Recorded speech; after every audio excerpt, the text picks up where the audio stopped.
সম্পর্কে এত ভয়াবহ একটি পাপ। দেখুন, মানুষ যদি শিরিক করে, শিরিক করার পরেও তার ভিতরে কিন্তু অপমান কাজ করে না যে আমি শিরিক করতেছি। পৃথিবীতে জেনা ব্যভিচারের যে পাপের সিরিয়ালটা আছে, এটা হচ্ছে 5 নম্বরে। 1 নম্বর পাপ হলো আল্লাহর সাথে শিরিক করা, 2 নম্বর পাপ হলো পিতামাতার অবদ্ধ হওয়া, 3 নম্বর পাপ হলো মিথ্যা সাক্ষ্য দেওয়া, 4 নম্বর পাপ হলো অন্যায়ভাবে কাউকে হত্যা করা, আর 5 নম্বর সিরিয়ালে জেনা ব্যভিচারে লিপ্ত হওয়া। তো সিরিয়ালে এতগুলো পাপ, তারপরে দেখুন যে 1 নম্বর পাপ হচ্ছে শিরিক।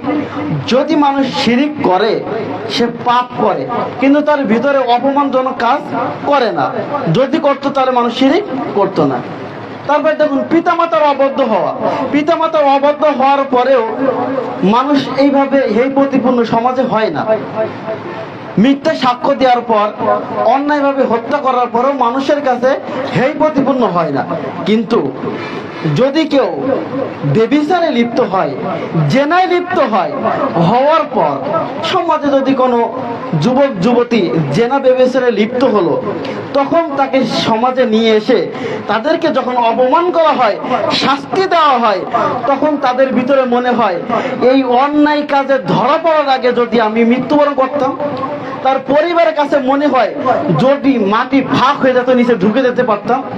সমাজের কাছে মনে হয় কেন এরা এই সমস্ত জঘন্য পাপে লিপ্ত হলো, কারণ তাদের কাছে অপমান কাজ করে, তাদের কাছে লাঞ্ছনা কাজ করে। এজন্য শিরিক করলেও মানুষের ভিতরে অপমান কাজ যদি নাও করে, কিন্তু জেনা ব্যভিচার এমনও জঘন্যতম পাপ যা করলে মানুষের আত্মসম্মানে লাগে, অপমান বোধ হয়।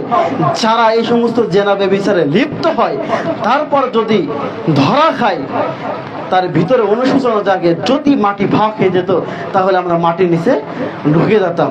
এত জঘন্য এবং খারাপ কাজ হলো এই জেনা।